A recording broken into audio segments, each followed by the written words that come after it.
Good morning students, welcome back to my channel. Bangla 135 English in daily life, ये हम आज question paper solve करने वाले हैं। इसमें इंपॉर्टेंट क्वेश्चंस किस तरह से आते हैं और उनको किस तरह से अटैम्प्ट करना चाहिए वो आपको सिखाया जाएगा। और एक इम्पॉर्टेंट बात ये है कि ये जो पेपर है आपका BEGLA 135 जिसका नाम है इंग्लिश इन डेली लाइफ, तो आप ये समझ के चलना कि जो ये पेपर है इसमें आपको सबसे ज़्यादा किस चीज़ पर ध्यान देना है, आपकी इंग्लिश पर, ठीक है, और आपकी इंग्लिश राइटिंग पर, ठीक है। तो ज़्यादा से ज़्यादा आपको ना लिखने के लिए बोला जाएगा इस पेपर में। आगे मैं दिखाऊंगी किस तरह के क्वेश्चंस आने वाले हैं। तो क्वेश्चंस जो हैं वो तो हम करेंगे ही, बस कुछ चीज़ों का ध्यान रखना है कि 100 नंबर का पेपर है, 3 घंटे का टाइम मिलेगा और सारे आपको क्वेश्चन करने हैं, ठीक है। इसके साथ साथ आपको एक चीज़ का और ध्यान रखना है कि एक तो आपको जो ये अनसीन पैसेज होते हैं इनको समझना बहुत ज़रूरी है कि किस तरह से आपको ये पैसेज पढ़ने हैं और कैसे आपको क्वेश्चंस करने हैं, वो तो करना ही है बेसिकली। इसके बाद आपको आपकी ग्रामर है ना, उसकी सबसे ज़्यादा अच्छे से तैयारी करके जाना है, क्योंकि इसमें राइटिंग के साथ साथ आपसे ग्रामर पर भी बहुत सारे क्वेश्चन पूछे जाएंगे, ठीक है। तो अब ज़्यादा बातें नहीं करेंगे, इस क्वेश्चन को देख लेते हैं किस तरह से आपका क्वेश्चन पेपर आने वाला है और कौन कौन से इंपॉर्टेंट क्वेश्चन आपके होंगे, ठीक है। तो सबसे पहले हम यही क्वेश्चन देख लेते हैं। Read the following passage and answer the following questions given below it. पहले तो ये बात मैं बता दूं कि ये जो पैसेज है इसके ये 3 पार्ट में होगा, ठीक है। ABC 3 पार्ट में डिवाइडेड है ये पैसेज। इसको हम देख लेते हैं। तो इसको देख लेते हैं हम कि किस तरह से इसको पैसेज दिया गया है। ये पूरा आपके सामने पैसेज होगा, अनसीन पैसेज, इसको आपको ठीक से पढ़ना है, ठीक है। और एक चीज़ मैं आपको बता दूं, जैसे कि मैंने ऑलरेडी बताया था आपको, इस पार्ट में इसके 3 पार्ट्स होंगे, ठीक है। फर्स्ट पार्ट है ये, दिस वन पार्ट ए, ठीक है। एंड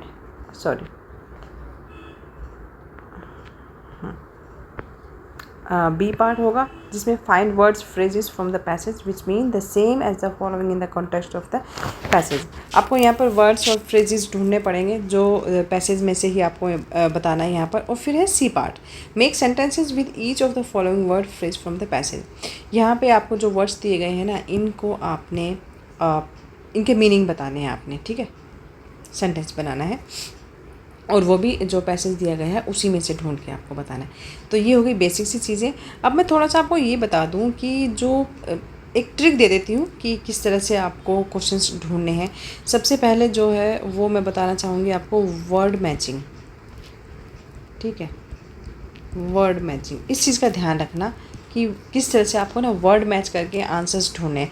फॉर एग्जांपल अगर मैं पहला क्वेश्चन लूँ कि when you keep people waiting what is the subtle message that you are giving them, कि जब आप किसी को इंतज़ार करवाते हो तो आप उनको क्या मैसेज दे रहे हो, ठीक है। तो यहाँ पर एक आपको दिखा होगा कि कीप पीपल वेटिंग। एक तो ये चीज़ है कि सीधा सीधा ये पूछा जा रहा है कि पहले तो ये देख लो, कीप पीपल वेटिंग, ठीक है, और सबल मैसेज। ये 2 चीज़ें हो गई, 2 वर्ड देख लिए हमने। अब हम थोड़ा सा ऊपर जाके देखते हैं कि कहाँ पर हमें ये वर्ड्स थोड़े से मैच करते हुए मिलेंगे। तो यस, देखो सबल मैसेज आ गया कि the subtle message is my time is more important then yours. तो वो जो क्वेश्चन पूछा है ना कि ये क्या मैसेज दे रहे हो आप, जब किसी को वेट करवा रहे हो तो उसको आप क्या संदेश दे रहे हो, तो संदेश यही है कि my time is more important then yours. ये आपका आंसर हो गया, ठीक है। तो सिंपल सी बात है कि वर्ड्स को मैच करना, देख लो, वर्ड मैचिंग को ध्यान रखना, ठीक है। और इसी के अनुसार ही अपनी जो क्वेश्चंस के आंसर्स हैं वो ढूंढ लेना। आपका टाइम भी बचेगा, एनर्जी भी बचेगी, ठीक है। अब हम सीधा नेक्स्ट क्वेश्चन पर जाएंगे जो है, अब ये जो सेकंड पार्ट हम यहाँ पर करने वाले हैं, ये फाइंड वर्ड्स और phrases from the passage which mean the same as. मतलब ये है कि यहाँ पर ये बोला जा रहा है कि ये जो वर्ड्स आपके सामने दिए गए ना, ये एक तरह से सिमिलर होने चाहिए। इनका जो मीनिंग है वो जिसको हम बोलते हैं पर्यायवाची, है ना। तो सिनोनिम्स, ठीक है, सिनोनिम्स यहाँ पर पूछे गए हैं, वो आपको बताने हैं, सेम जिनका मीनिंग हो, जैसे अंडरलाइन हो गया, सिग्निफिकेंट और इम्पोर्टेंस हो गया। तो एक तो इन्होंने थोड़ी सी हेल्प तुम्हारी यहाँ पर ऑलरेडी कर दी है कि इन्होंने पैरा दे दिया है कि ये जो वर्ड है अंडरलाइन, इसका आपको सेम मीनिंग वाला एक मीनिंग ढूंढना है जो पैराग्राफ 1 में है। ये पैराग्राफ 1 में है। एंग्री एंड ऑफेंड जो है ये पैराग्राफ 2 में है। ये 3 और 4, तो आपकी थोड़ी सी हेल्प तो इन्होंने कर दी है। अब आपको ढूंढना ये है कि जैसे फॉर एग्जांपल सेकंड लेते हैं हम, सिग्निफिकेंस और इम्पोर्टेंस। इनका मतलब क्या होता है? इनका मतलब होता है कि महत्वपूर्ण ही होता है ना। तो इससे रिलेटेड जो सेम वर्ड मीनिंग है, जो वर्ड दिया गया है तुम्हारे पैसेज में, वहाँ पर आपको उसको ढूंढना है, उन शब्दों को ढूंढना है।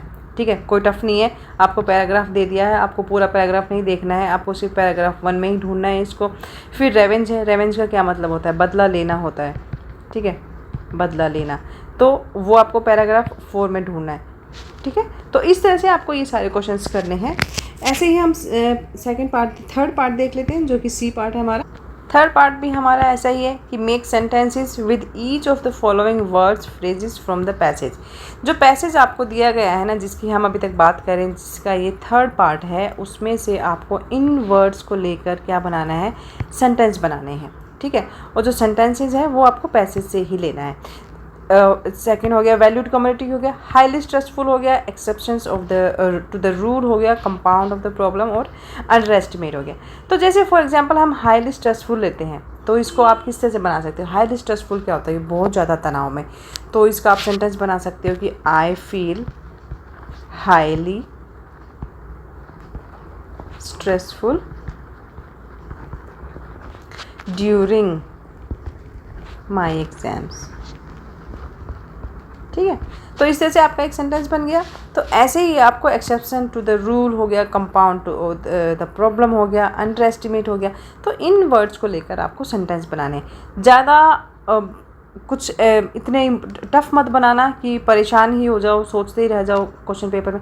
आसान से बना देना, सो दैट तुम आराम से उसको लिख भी सको।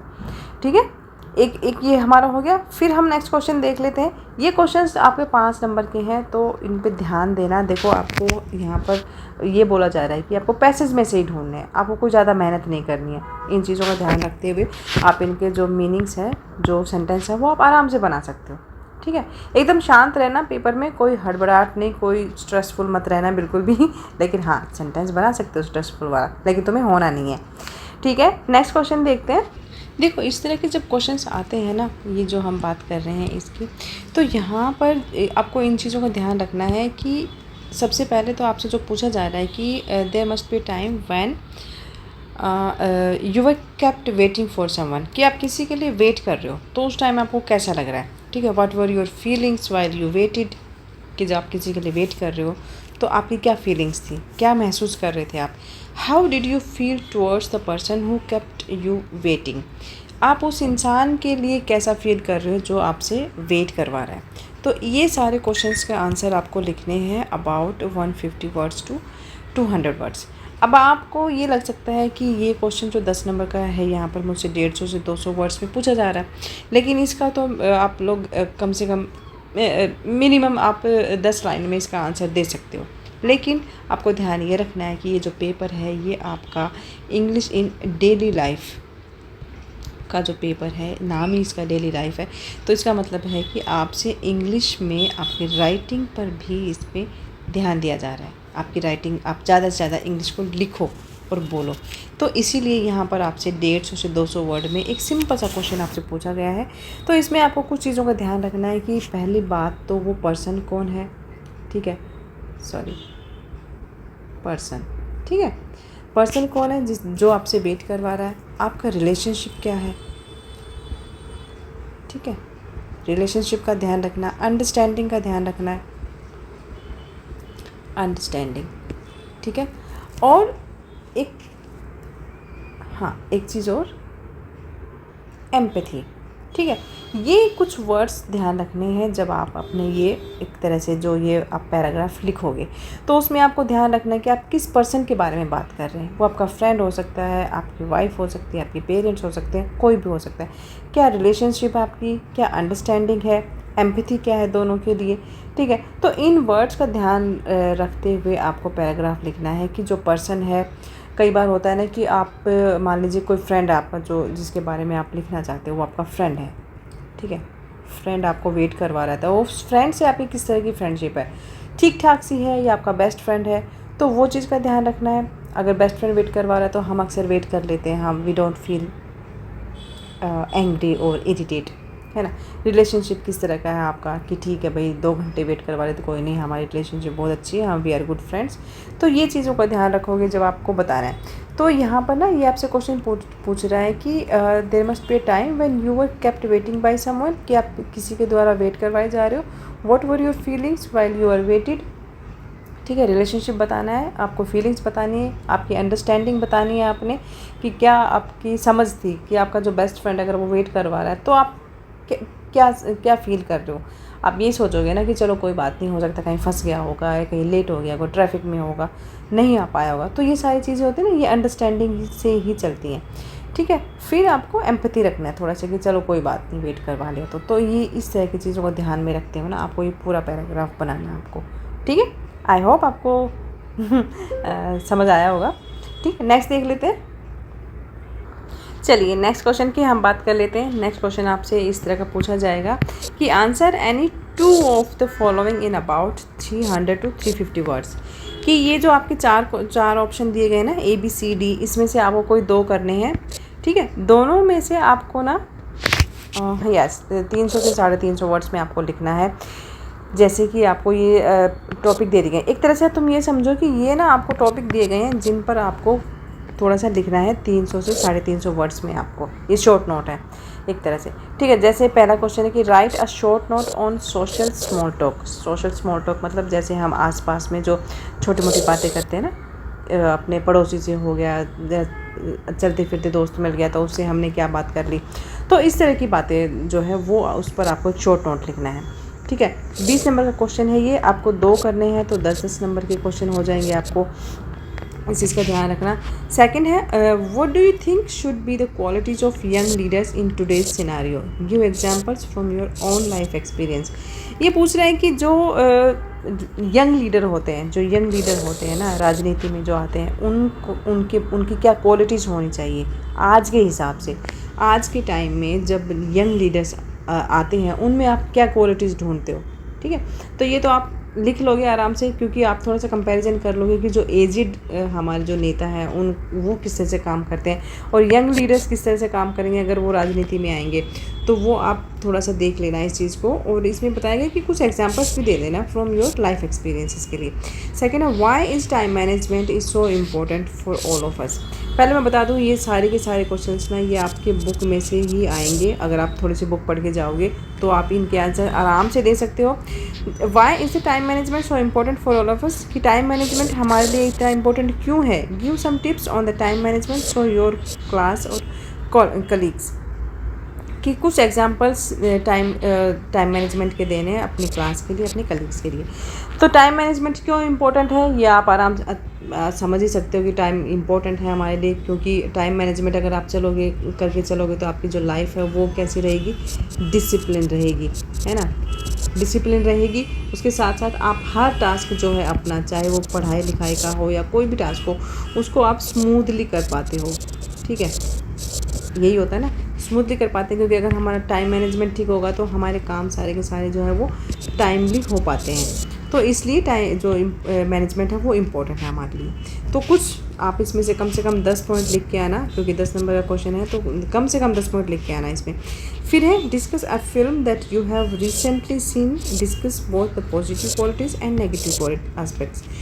इसमें पूछा है कि अगर आपने हाल ही में कोई पिक्चर देखी है तो उसके बारे में आपको बताना है, उस पिक्चर की कुछ पॉजिटिव क्वालिटीज़ बतानी है और कुछ उस मूवी के कुछ नेगेटिव एस्पेक्ट्स बताने हैं। जैसे मैंने अभी कल परसों ही सुपरमैन मूवी देखी थी, अभी जो सुपरमैन आई ना नई वाली, वो देखी थी। तो उसके बारे में ऐसे ही आपने अगर कोई रिसेंट में कोई मूवी देखी है तो उसके नेगेटिव और पॉजिटिव दोनों चीज़ें आपको बतानी है। नेक्स्ट देखते हैं हम। नेक्स्ट क्वेश्चन है हमारा fill in the blanks with appropriate preposition.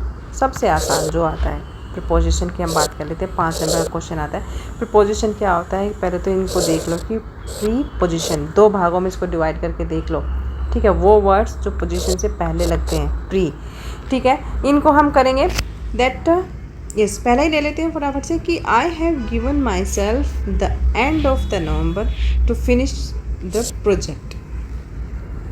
Okay, सबसे पहले हम बात कर लेते हैं कि प्रीपोजिशन कौन कौन सी होती है। प्रीपोजिशन जैसे बाय हो गया, ठीक है, ऑफ हो गया, ऑन हो गया, अपॉन हो गया, ठीक है, इन, एट, टिल। तो इस तरह से काफ़ी सारी प्रीपोजिशन होती हैं जो हमें यहाँ पर यूज़ करनी है। तो पहला हम देख लेते हैं कि I have given myself the end of the November to finish the project, कि मैंने अपने आप को टाइम दिया था ये जो प्रोजेक्ट है इसको नवंबर तक फिनिश करने का। तो यहाँ पर तक आ गया ना, तो इसका मतलब है कि वो कौन सा प्रीपोजिशन है जिसमें हम ये इसको यूज़ कर सकते हैं। तो I have given myself till the end of the November to finish the project, कि मैंने अपने आप को टाइम दिया था कि मैं नवंबर के एंड तक प्रोजेक्ट को फिनिश कर दूँगा। सेकेंड है it's Anuj birthday some time the middle of May, ठीक है। तो यहाँ पे पूछा है कि ये अन्नू का बर्थडे है, कभी कभी वो मिडल ऑफ द मे, जो मई का मिडल है उसमें ये आ जाता है उसका बर्थडे, तो हम यहाँ पर डालेंगे इन, ठीक है। It's Anuj birthday some time in the middle of the May, ये कभी कभी मे के मिडल में भी आ जाता है। Jagdish is in Korea the moment, Jagdish is in Korea at the moment, कि इस टाइम जो है जगदीश जो है वो कोरिया में है। फिर है he hurt his legs as he jumped the wall, या he hurt his legs as he jumped, कि उसने अपनी जो टांग है वो हर्ट करवा ली क्योंकि उसने कहाँ से जंप किया था, the wall, over the wall, ठीक है, कि उसने दीवार के ऊपर से जंप किया तो इसलिए उसने अपनी टांग जो है, जो लेग है वो उसकी हर्ट हो गई थी। ओवर द वॉल, दीवार के ऊपर से ही कूदेगा ना, तभी तो उसकी लेग जो है वो हर्ट हो गई थी। फिर है the students were very enthusiastic the school play, इसका मतलब ये है कि जो स्टूडेंट्स हैं वो अपने स्कूल प्ले के लिए काफ़ी एंथुजियास्टिक थे, मतलब बहुत खुश थे, हैप्पी थे। तो यहाँ पर हम जो प्रीपोजिशन लगाएंगे वो हम लगाएंगे अबाउट देयर स्कूल प्ले, ठीक है। ये हमारे प्रीपोजिशन हो गए हैं। यहाँ पर नेक्स्ट देख लेते हैं हमारा क्वेश्चन क्या आता है कि कंप्लीट द फॉलोइंग सेंटेंसेस। ये जो नेक्स्ट क्वेश्चन है इसमें आपसे पूछा जा रहा है कि आपको सेंटेंसेस जो है उसको कंप्लीट करना है किस तरह से, कि if complete the following the sentences, ठीक है। तो देख लेते हैं if he would have passed the exam easily. पहले तो ना इस चीज़ में आप ये देखना कि जहाँ जहाँ पर भी आपको इफ़ नज़र आ रहा है ना, जहाँ भी आपको इफ़ दिख रहा है, इसका मतलब ये है कि ये सारे जो हैं ये कंडीशनल सेंटेंसेस पूछे गए आपसे, ठीक है। इन चीज़ों का ध्यान रखना। अब जैसे फॉर एग्जांपल आपसे पूछा जा रहा है कि if he dash he would have pass the exam. If he would have मतलब वो पास कर लेता, क्या पास कर लेता, एग्ज़ाम को आसानी से पास कर लेता। कब कर लेता, अगर वो पढ़ाई करता। तो हम यहाँ पर ये लिख सकते हैं कि if he had worked hard, ठीक है, तो he would have pass the exam, अगर वो कड़ी मेहनत करता तो वो एग्ज़ाम को पास कर लेता। इसी तरह से आपको सेकंड बनाने रहा कि if dash she would still be alive today, मतलब अगर वो जो भी है तो वो आज वो ज़िंदा होती, ठीक है। तो यहाँ पे हम लिखेंगे, तो ये जो क्वेश्चन है ना इसमें आप ये लिख सकते हैं कि इफ़ शी हैड नॉन, ठीक है, शी हैड नॉन टुडे तो she would still be alive, ठीक है। थर्ड हमारा if we would have saved money, कि हमारे पास जो पैसा है वो सेव होता। तो मतलब ये हो गया, इसको अगर आप थोड़ा सा हिंदी में सोचोगे ना कि अगर हम पैसे बचा लेते तो आज हमारे पास पैसे बचे हुए होते। तो यहाँ पर हम लिखेंगे if we had saved money तो वी वुड सेव्ड मनी, ठीक है। सेकंड है कि इसको आप थोड़ा सा ये पढ़ के देखना कि if you had read the book, कि अगर तुमने बुक पढ़ी होती तो क्या होता, तुम पास हो जाते, है ना, या तुम उन क्वेश्चंस के आंसर जो है वो तुम्हें पता होते। तो हम यहाँ पर लिख सकते हैं कि यू वुड हैव नोन, ठीक है, the answers if you would had read the book, ठीक है।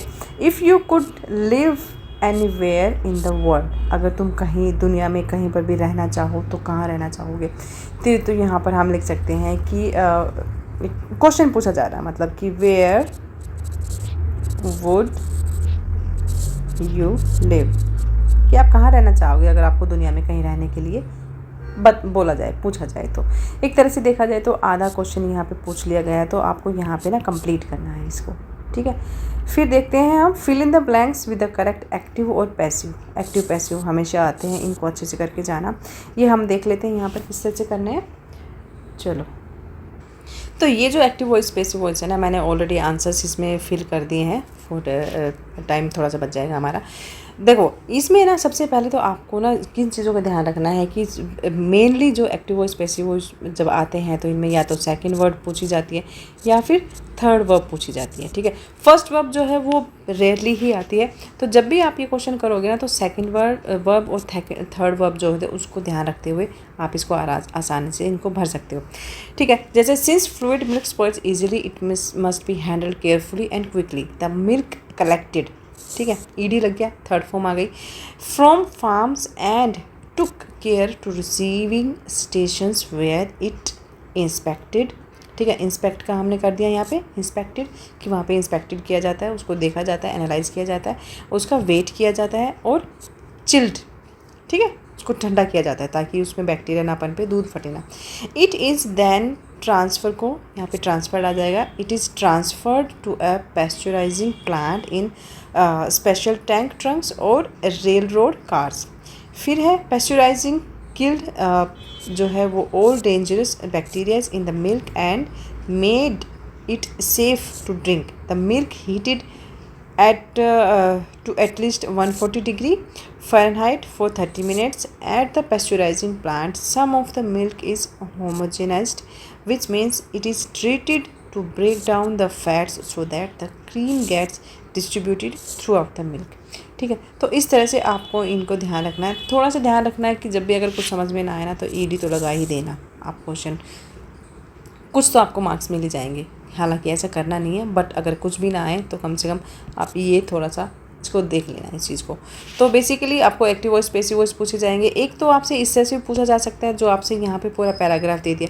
कुछ आते हैं वो आपको ना पॉइंट वाइज भी पूछ ले जाते हैं, सेंटेंस वाइज, ठीक है। तो कैसे भी आ जाए वो आपको करके आने हैं, छोड़ना नहीं है उसको।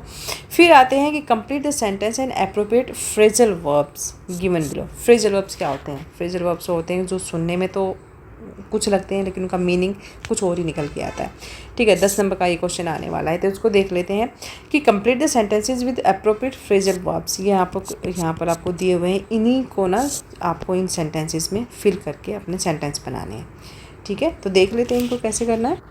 मैं थोड़ा सा इसमें और करेक्शन करने के लिए थोड़ा सा कुछ वर्ड्स रह गए थे, तो मैं इसमें बता देना चाहूँगी कि द मिल्क जो है इट वॉज कलेक्टेड, ठीक है। तो मैं यहाँ पे वॉज लगाना आई थिंक थोड़ा सा मिसप्लेस हो गया था। तो द मिल्क वॉज कलेक्टेड, कि मिल्क को वहाँ पे कलेक्ट किया गया था from the farms and it took to receiving stations where it was, ठीक है, इट वॉज इंस्पेक्टेड, कि उसको इंस्पेक्ट किया गया था, वेट किया गया था, उसको चिल किया गया था, ठीक है। Then it is then transfer to pasteurising plant in special tank trucks और rail road cars. Pasteurising that killed all the dangerous bacteria in the milk and made it safe to drink, and the milk heated to at least, ये बाकी का सारा same रहेगा इसमें, ठीक है।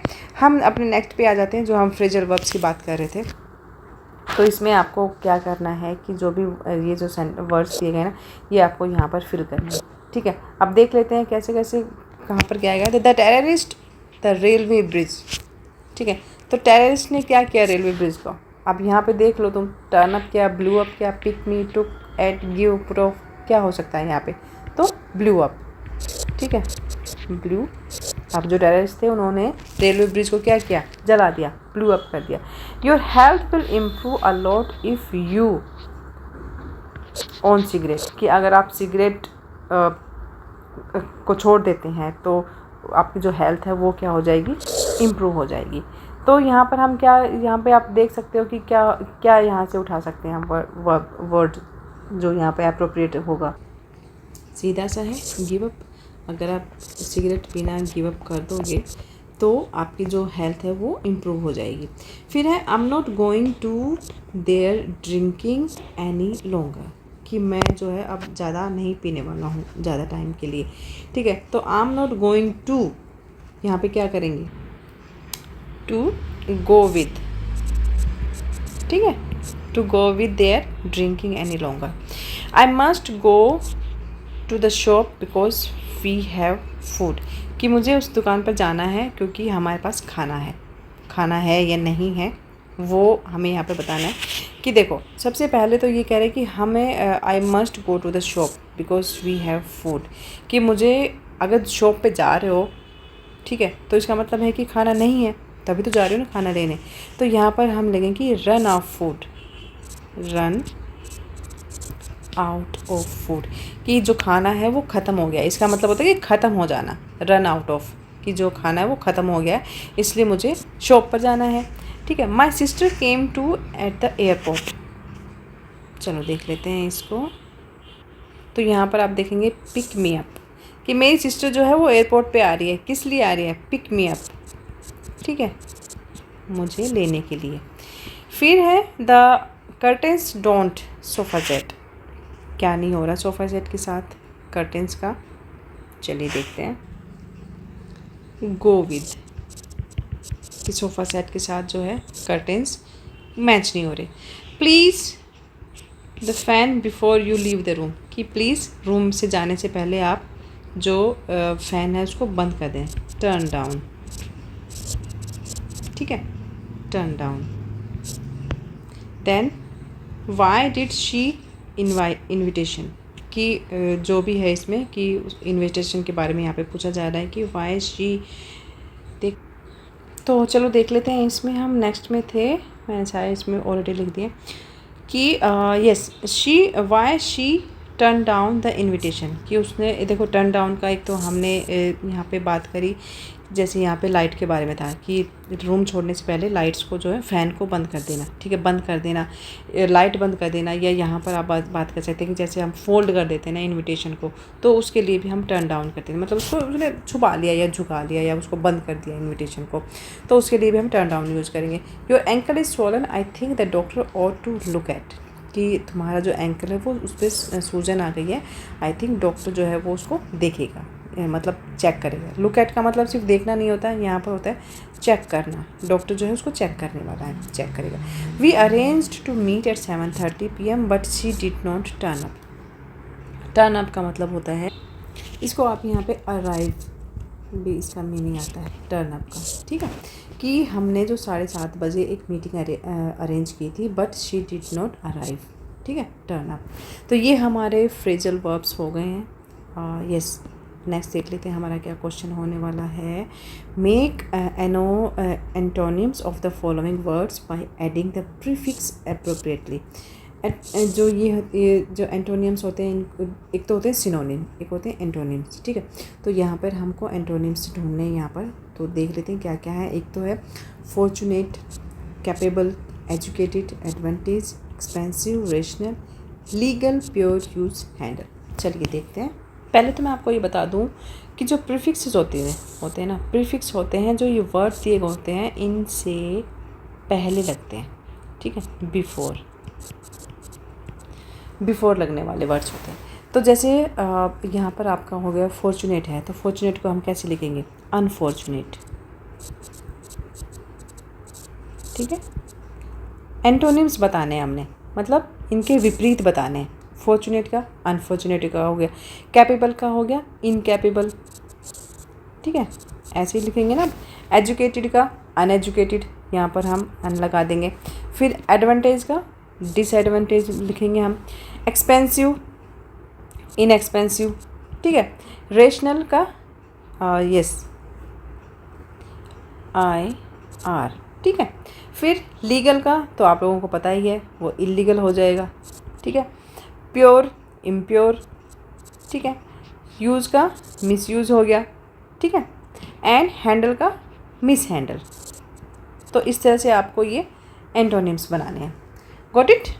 चलो नेक्स्ट देख लेते हैं फटाफट से। फिर है you are advising your parents to use certain networking sites on their phones और computers. Discuss the advantage of using them in a conversation that you have with your parents. You may use 10 12 turns.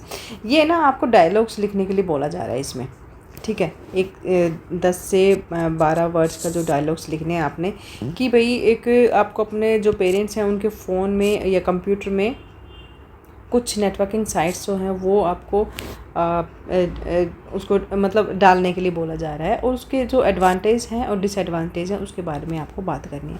एक तो ये question है, एक है कि you are standing for the post of president of college council, ठीक है। आप ना एक अपने कॉलेज में एक प्रेसिडेंट मतलब स्टैंड आप खड़े हो रहे हो, ठीक है। एक पोस्ट है जिसको बोलते हैं प्रेसिडेंट, ठीक है। अपने कॉलेज में प्रेसिडेंट पोस्ट के लिए आप खड़े हो रहे हो कॉलेज काउंसिल में। तो आपको एक स्पीच लिखनी है where you tell your peers of the vision you have in mind for the betterment of your college. तो आप अपने कॉलेज के बेटरमेंट के लिए क्या कर सकते हैं, उस स्पीच में आपको ये सारी चीज़ें बतानी है। तो दोनों में से आपको कोई भी लिख देना है, ठीक है। तो ये जो है ये इस चीज़ इसको आप लिखेंगे कि आपको किस तरह से आप बात शुरू करते हैं, ठीक है। मान लीजिए आप अपने कुछ इस पोस्ट के लिए अगर आप कुछ लिखने वाले हैं तो उसमें आपको किन किन चीज़ों का ध्यान रखना है कि सबसे पहले आपको एड्रेस करना है आपके जो भी जो आप जब खड़े हुए हो, जब आप बच्चों को एड्रेस कर रहे हैं क्योंकि आपको उनसे वोट लेना है, तो उसमें आपको अपने बारे में बताना है, ठीक है, कि आप कौन, आपका नाम क्या है, आपका क्या विज़न है। विज़न बताना है आपको कि आप स्टूडेंट्स के लिए क्या करने वाले हैं और इस कॉलेज के बेटरमेंट के लिए आप क्या करने वाले हैं। वो चीज़ों को ध्यान रखते हुए आपको 10 से 12 जो लाइंस हैं उसमें आपको ये लिखना है, ठीक है। इसके साथ साथ मैं थोड़ा सा ना एक बार वापस जाना चाहूँगी। आपका जो एक क्वेश्चन था उसको एक बार देख लेते हैं कि यहाँ पे ना एक क्वेश्चन पूछा गया था कि यंग लीडर्स के बारे में। यंग लीडर पे अगर हम बात करें तो इसमें आपको बताना कि क्या क्या चीज़ें आपको बतानी है, वो अगर हम बात कर लें थोड़ा सा तो क्वेश्चन थोड़ा सा और अच्छा हो जाएगा कि आपको अपने यंग लीडर में किन किन चीज़ों का क्वालिटीज़ चाहिए। पहला होगा जैसे आपको उसमें लॉयल्टी होनी चाहिए, है ना, लॉयल्टी पर बात कर सकते हैं। वो एजुकेटेड होना चाहिए, ठीक है, एजुकेटेड हैं। इसके साथ साथ उसमें क्या क्या एबिलिटीज़ हैं, ठीक है, उसके एबिलिटी के बारे में बताना है आपको। उसका डेडिकेशन के बारे में बात करनी है, डेडिकेशन, ठीक है, कि कितना समर्पित है वो अपने काम के लिए। और एनर्जेटिक, ठीक है, एनर्जेटिक, ऐसा ना हो ना कि सुस्त सा हो, कोई आलसी सा हो, उसको नहीं चुना है। जो एनर्जेटिक है वो होना चाहिए। दूसरा है रिस्पॉन्सिबल, जो हमारा यंग लीडर है वो रिस्पॉन्सिबल होना चाहिए, ठीक है। तो ये कुछ पॉइंट्स हैं जिनको ध्यान में रखते हुए आपको अपना ये आंसर बना देना है। Got it.